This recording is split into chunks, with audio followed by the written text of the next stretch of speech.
This is the CitizenLink Report. If you find our insights helpful, would you support our video efforts? Your gift of $25 or more goes a long ways. Covers the crew, lights, cameras, all that. Just click on Donate. Thanks from all of us. If you're on Facebook, you've been seeing the equal signs in support of redefining marriage, but how would a change impact families across America? This is the CitizenLink Report. Hi, I'm Stuart Shepard, along with Carrie Gordon-Earl, who follows the marriage issue for us. Hi, Carrie. Hi, Stuart. I've been seeing this from friends of mine on Facebook. You probably have too. The pink and red equality sign, a little equal sign. It's actually an effort by the nation's largest gay activist group, the Human Rights Campaign, to change public opinion. They started this, it kind of spread across that particular social media outlet. It is a campaign, it is activism at work, and the goal is to try to change public opinion on this issue.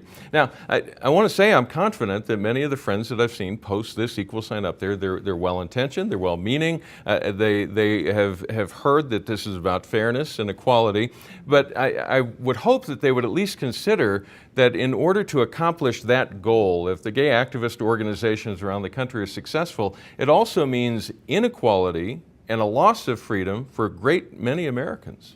Well, it's interesting, Stuart, because that equal sign makes it look like this is a grassroots movement, but it's not the masses that are demanding same-sex marriage, it's the elites. It's a top-down movement, and I think people don't realize that. Folks that are supporting same-sex marriage, that are putting these equal signs on their Facebook page, are responding to emotional arguments. They're responding to concepts of civil rights and justice and equality, and certainly those are absolutely cornerstones of our society. We want those. But we need to look past those emotional arguments to how everybody is affected. What they're hearing from are adults who have a political or a personal stake in this issue.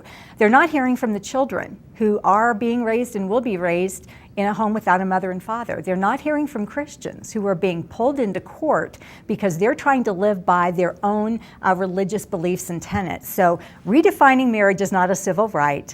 Denying children a mother or a father is not justice, and penalizing Christians for their faith is not equality. We need to look at the whole perspective here, not just the emotional arguments. And while some activists who are in this particular issue really do mean that it's about marriage and they're really interested in attaining marriage status, that's not the underlying goal of this. We've heard from more than a few activists who have suggested, and even revealed, if you will, that the goal is not to make marriage more popular, it's to bring about an end to marriage, to undo culture. If you dig deep into the roots of the elites that are pushing this, and then again, we're back to it's not the grassroots, it's the elites. Yeah. Deconstructing and even decomposing marriage has been said to be part of the goal here. So you have folks that are well-intended who see this issue of same-sex marriage, and their hearts resonate with the message of equality and fairness, as it should. But it's important, again, for them to look a little bit past those emotional arguments. We need to remember that same-sex marriage is coming on the scene in this country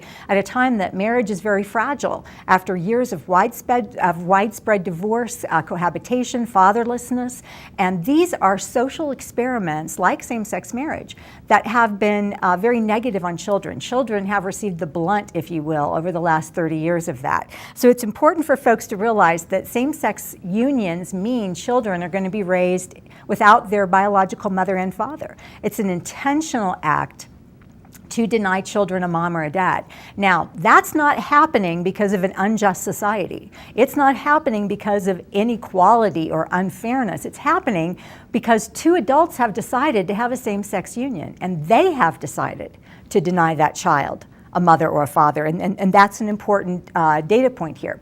Also, it's important, I think, Stuart, for people to understand there has never been a social science study that has found kids do as well in a same-sex home as they do when they're raised with their biological married mother and father. But I've seen headlines that say there have been studies, and I've even seen some of the studies out there. What do you do with those? I go look at those studies, and you know what we find is they are small populations. They're often voluntary. So gays and lesbians volunteer to fill these out, these questionnaires. They're small populations over a short period of time. And when they're aware of what the study is about. They're absolutely aware of what it's about. They have a vested interest in this. It is not the gold standard of social science data. They're not replicable and they're not reliable. When you look at studies that are done that meet that gold standard, they find, without question, kids do best married, biological, mother and father.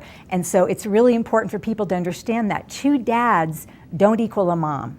And what we're doing with same-sex marriage has an impact on fairness and justice and equality for children, and that's not equality. Now, on the issue of Christians, you mentioned that as well. Yeah, let's turn that corner. You've talked about the rights of children, and that is, when we talk about marriage, this says that the focus of marriage is on the couple who are getting married, but it's really not. It's about fidelity. It's about a culture that is not chaotic, if you will. It's also looking for the rights of children. But then as you turn the corner, if marriage is redefined, and we've seen that done in several states, it also has a very direct impact on Christians. Let's talk about the freedoms that are being lost. Well, religious freedom has already been a major casualty in this cultural debate.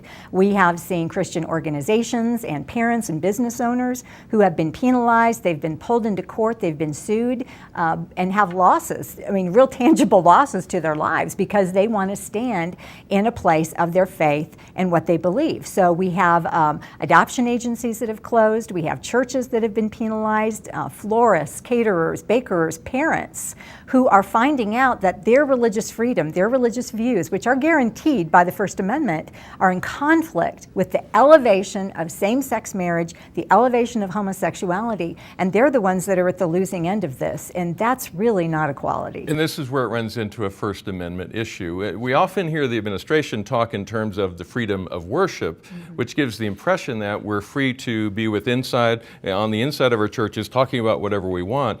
But that's not what the Constitution guarantees. The Constitution guarantees the free exercise of religion, meaning out here where everybody else is, in the marketplace, in the public square, it guarantees the freedom of religion. This creates a right that trumps our First Amendment right. That's certainly the way it's headed, and folks in power have all but said, if you have a conflict between your religious freedom and my sexual orientation right, I win. And what that is going to do in the court is going to be very interesting when we do see what the Supreme Court does with this issue. Now, as we record this, it's Tuesday morning.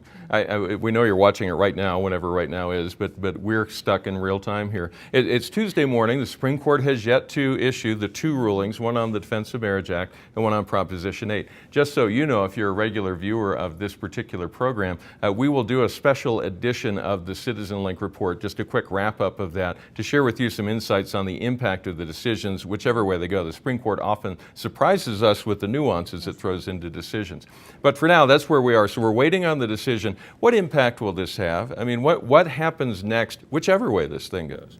Well, the Supreme Court rulings will guide next steps, and next steps will likely be in the courts.